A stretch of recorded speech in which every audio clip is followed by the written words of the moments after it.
listen to the Kathleen Spracklin podcast. I am a woman on a mission to gather a cadre of writers, thinkers, and teachers who are transforming the world one character at a time.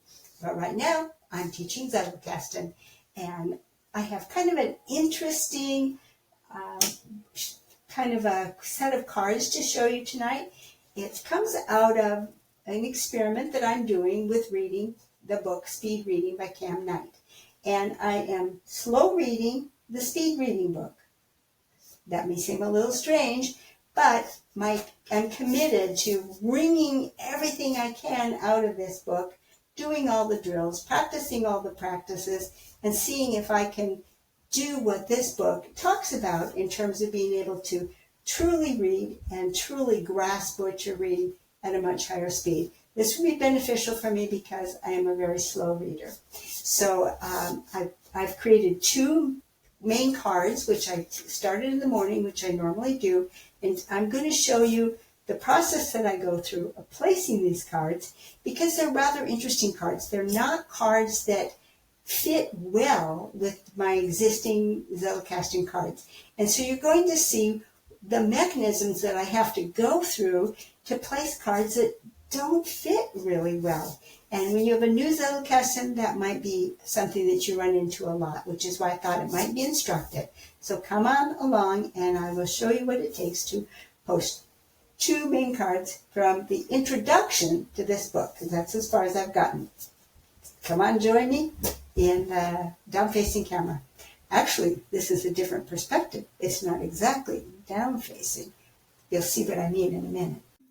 Okay, here we are at the desktop, and this is a different view of placing a main card, and I mean it rather literally. It's a different perspective on what I see when I'm going about placing a main card. I'm hoping that perhaps this different approach might make it easier to explain and to show you how I go about the process of placing a new main card. As we've mentioned, this is the slow approach to learning speed reading. So how to read slowly to learn to read fast. So this morning I made two main cards, and as is my normal practice, I set them all up, but I don't have a card number for them. I like to set my cards up right away after I've done my morning reading, and then in the early evening I like to do the placing of the card into my Zettelkasten. This gives me a chance to make sure that my taglines that I use to bring back a memory of the whole card, to make sure that they function, to bring back the whole card. And it gives me a little opportunity to separate myself from the work just enough that I think I can be a little bit more objective in how I place the card. Now this first card I captured this for a reason. It's the background for why the speed reading ought to work. And it's talking about the incredible power that our eyes have in union with our brain. Just think about it. You glance around your environment, you capture everything instantaneously, and you know what everything is and does. And if you're in a strange environment and you look around, you know very quickly which items you don't know what they do. But you can kind of make some guesses based on what they look like. So it's an incredible amount of very, very high-speed processing that's taking place. And Cam Knight points out that we have 12 million photoreceptors in our eyes to capture that, and we utilize 65% of our brain power processing images. And he claims that we can capture words with just that much speed. The only problem is it's not instinctive because writing systems are man-made. Therefore, we must train ourselves to be able to do so. But he claims that you'll be able to capture words on a page as quickly and as completely as you can capture the items sitting on your desktop. And I thought that was a rather important concept. And my response to that concept was that this gives me the belief to really take the time it may take to practice this system, since I am natively a very slow reader. So it will be very interesting to see how this plays out in my world. The other card that I made this morning is talking about why you need drills. And that's that we have habitual systems of acting, and those situations, especially the way we've read, has pretty much been in place, unless we've studied speed reading, has probably been in place since elementary school days. It's very, very ingrained. And the only way that you're going to break that ingrainedness is through drills. And drills will enable you to set up a new rhythm, a new practice, and with sufficient repetition, we will have the background, the groundwork necessary to install a new habit.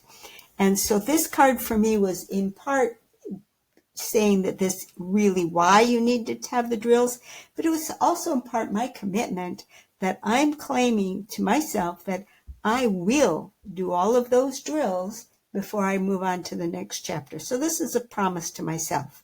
So now I'm going to go about the process of placing these two cards. So this is the part that is meaningful for the Zettelkasten. Okay, in creating my tagline, which will be my memory prompt phrase, I've identified eye, brain, comprehend, words, and practice. So I've got a lot of possible places that this could connect in. But the first place I'm going to look is brain, because it's the eye and the brain together that enables that kind of ability to comprehend things. So I'm going to, in real time here, and if you see the video start moving quickly, it will be because I found that I did a lot of searches that didn't get me anything, and then you'll be able to see by the ones that go fast which ones turned out to be fruitless, so you can have an idea of what steps do I actually go through in placing a card before I settle on the one that is the right one. And when I settle on the one that's the right one, you won't see it move fast.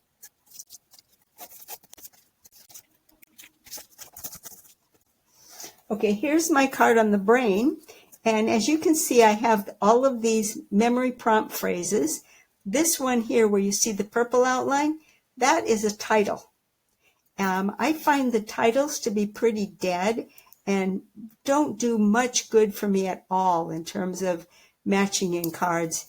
And I used to mark all of the ones that were phrases with this double green line, and I realized, well, that don't need to do that. If it doesn't have the purple, it's a phrase. So, and I don't do these anymore. So everything going forward is all going to be a phrase. So I'm going to read through these and see if I can find one that seems like it's a candidate match for the power of the brain. So I'm looking here not so much for connectivity, but just comprehension, the ability to grasp something.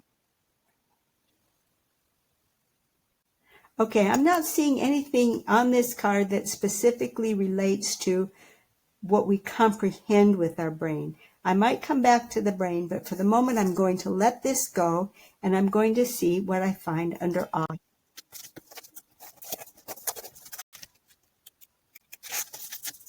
Okay, here I am with my eye card.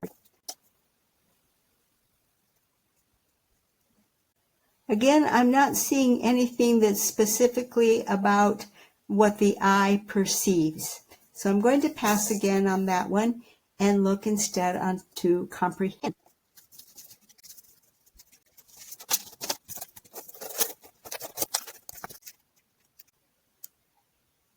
There's no card for comprehend, so guess what? That means it's time to look through each of the individual cards to see if I can find comprehend. I've gotten to the point where I can flip through these pretty fast.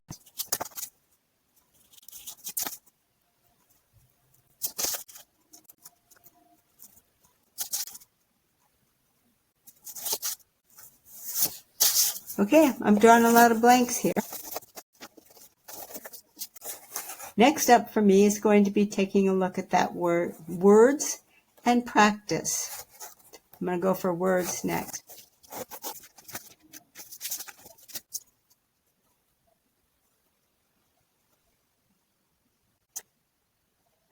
Okay, I'm not drawing a blank here as well, so all I have left to look at is practice, and then beyond that, I'm going to have to reach for concepts outside of the keywords.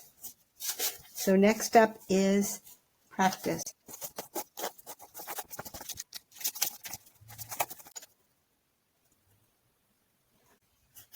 Okay, all of these are getting me nothing once again. So can it be that I don't have anything about comprehension? Well, how about a synonym for comprehension? How about learning?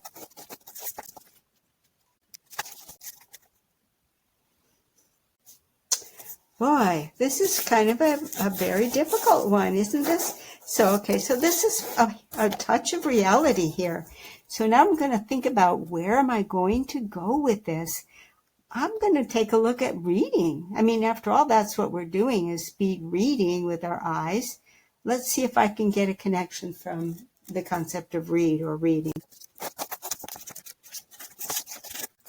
Okay, I've got 2 cards to go through for reading.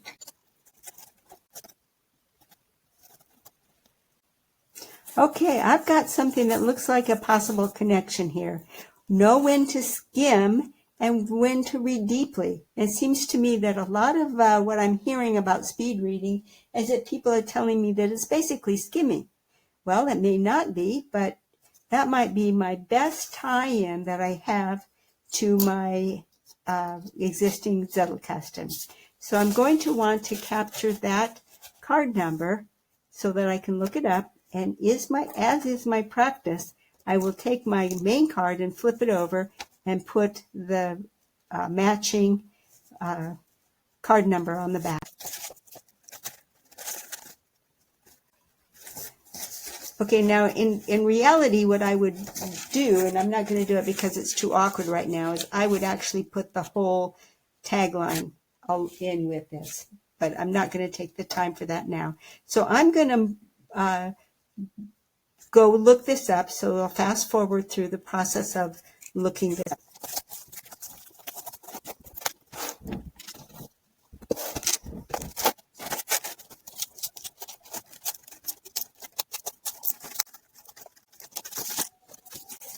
I'm putting one of my out cards in where this card was pulled.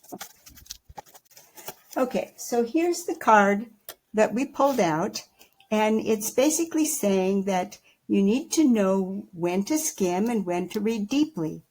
If you're reading for formation or reading for information.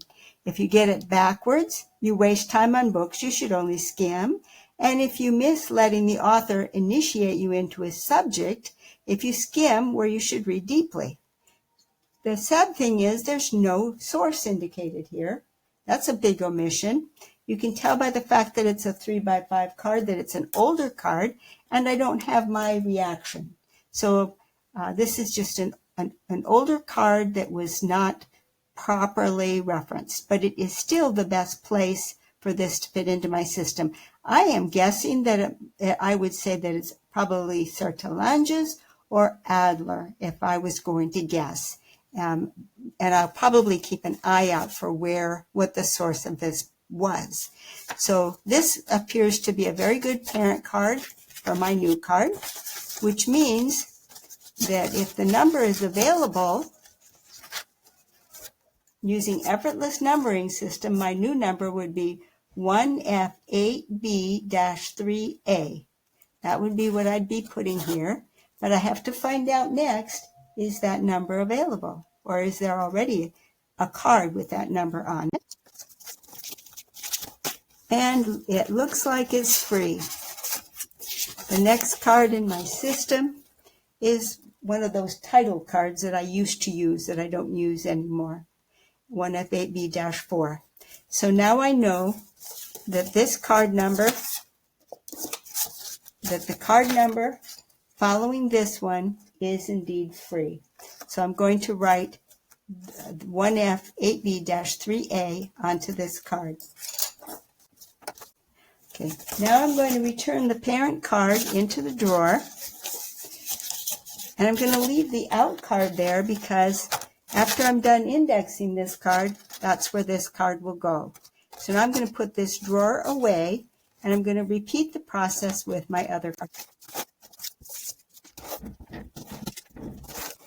Okay, here we are back on the index. Now, what have I got to work with this card? With this card, I'm talking about drills, rhythm, habits, and groundwork. Shall we try out one by one?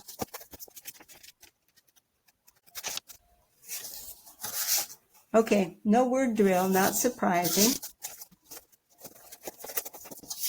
Okay, shall we try for rhythm?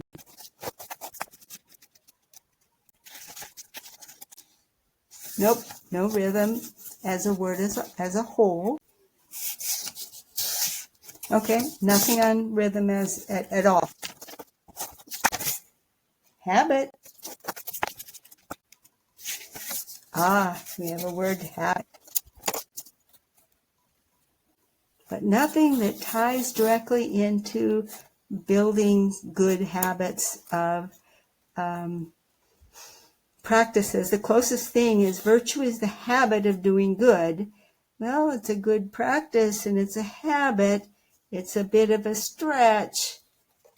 Maybe I'm going to write that card number on the back, but not so sure I'm going to use it. I jotted it down. And I doubt very much whether I have groundwork, but I'll do a quick check. Okay, no groundwork either. So here we go again. We have a card, and based on the keywords, there's nothing to tie this in. Did we look up practices with the last one? Yes, we did, and we didn't find anything that tied to the other one. So where are we going to go with this one? Let's try patterns.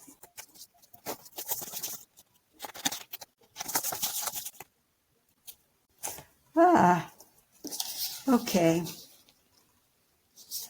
All right, there's two interesting cards here on patterns.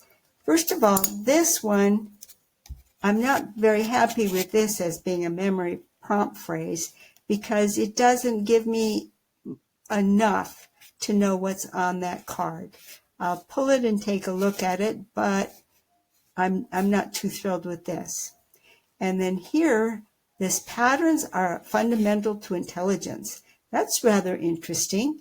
I think it's probably recognizing patterns in the outer world rather than establishing patterns deliberately, but it might be an interesting relationship. And then the other one is definitely about seeing patterns. A genius sees patterns we miss. But we're talking about establishing patterns here. So I think the two that deserve a look-see are this one, and this one is just a wild goose. We just don't know. It's pot luck because this phrase is too weak. Nevertheless, I'm going to write these two numbers down on the back of my card.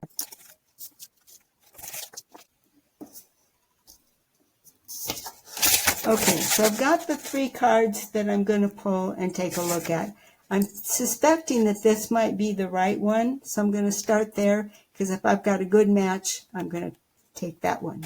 The other two are pretty much of a stretch. If I look up this one, it might well be to see if I can improve that memory prompt phrase.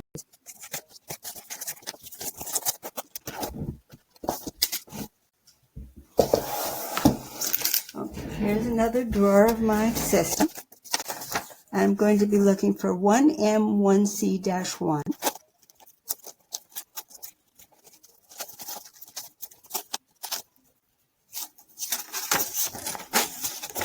Okay, here's my matching card. Okay, this is a fairly old card again.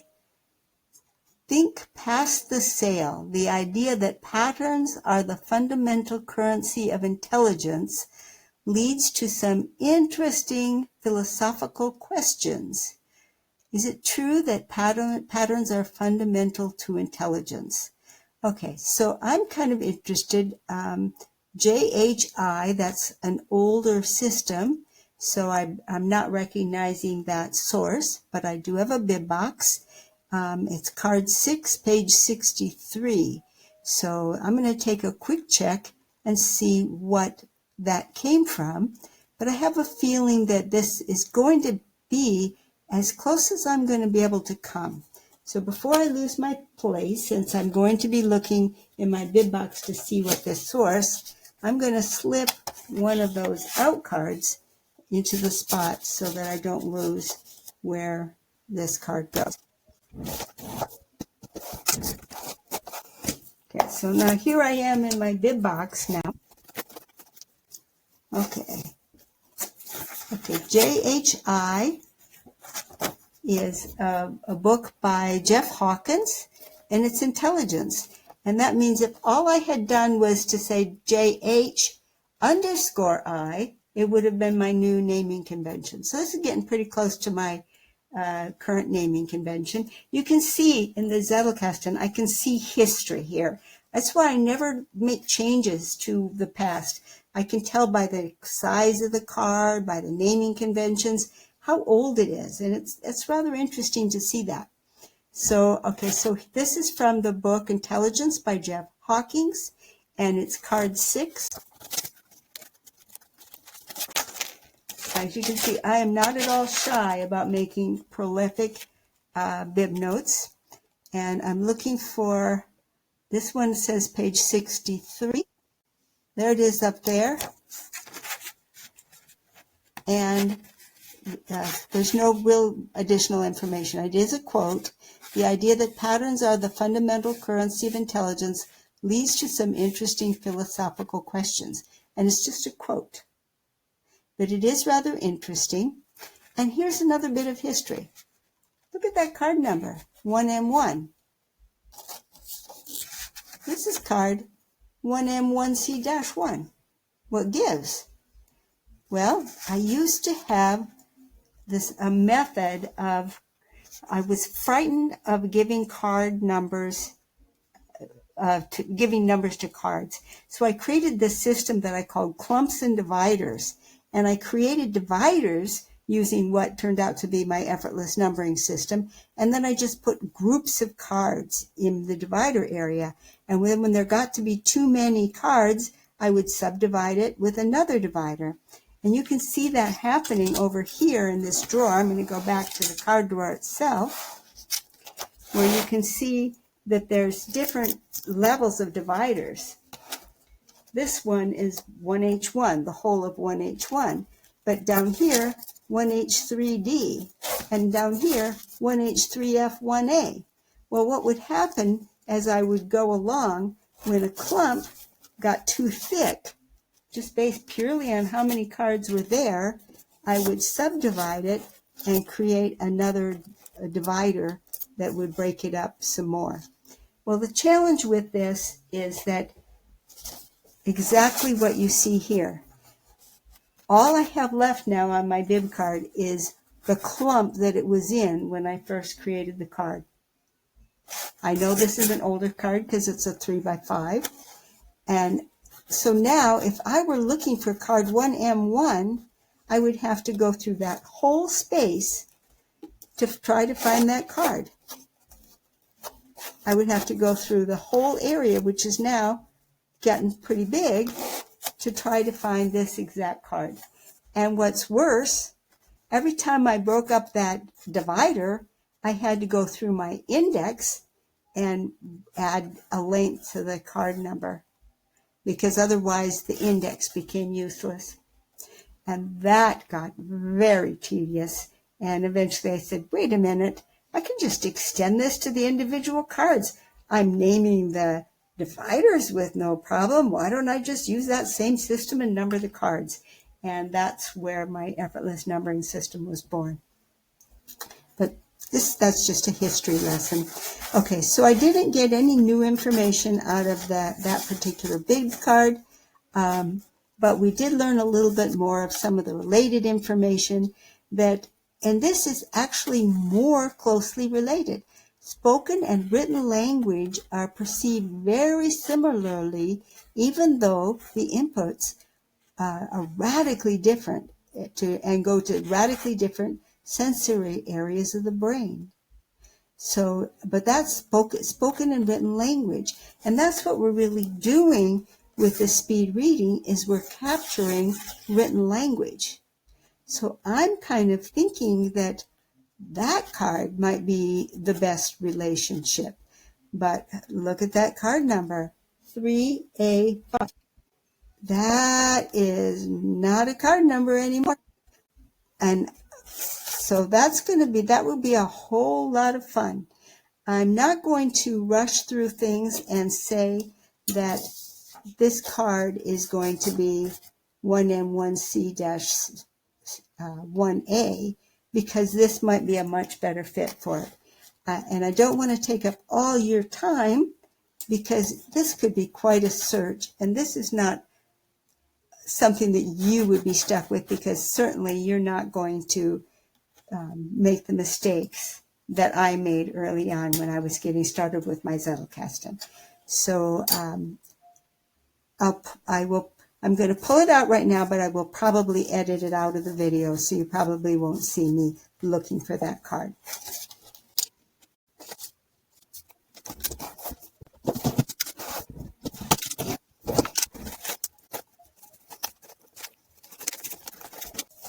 Okay, here we are, and we're very lucky. It's quite a small area. 3A5 is actually quite a small area, so we're very lucky.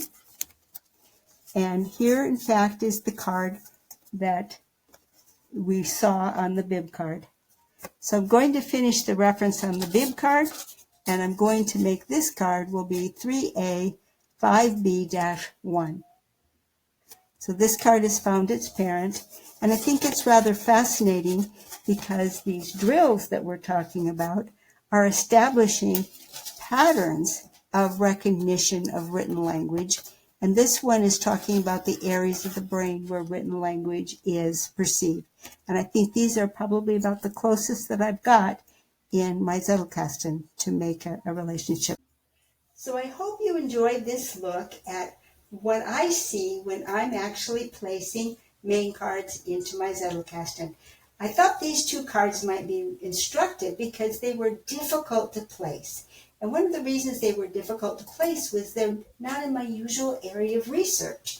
They're on reading itself, the activity of drilling reading. That I don't have stuff in my Zettelkasten that kind of goes with that. And I thought that might be instructive because for many of you, your Zettelkastens are new.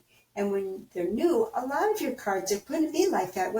They don't really fit very well with something that's in your system. And the message that I want to kind of share with you is that having a tenuous link is better than having no link at all.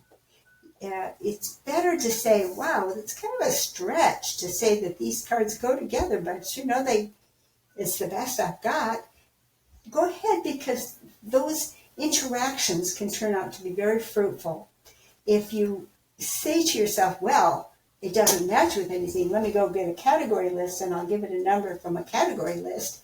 Well, you've got a number on the card, but that card is still an orphan in your system.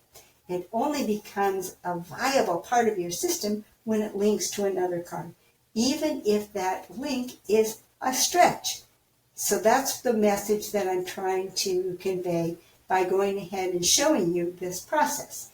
And through the magic of speed editing, I can zip through some of the areas so that you can get a feel of, what I went through without actually having to go through the time that it actually takes to do it. And also bear in mind that I've got kind of a larger Zettelkasten at this point. I've been at it for a while now, and so there was a lot to look up. When your Zettelkasten is very new, it doesn't take that long because you don't have that many cards. So don't be feeling like, oh, I'm going to have to do that many lookups. Well, at some stage, yes. But by then, even the lookup part is going to be fun. So I'll talk to you later. Hope you enjoyed it.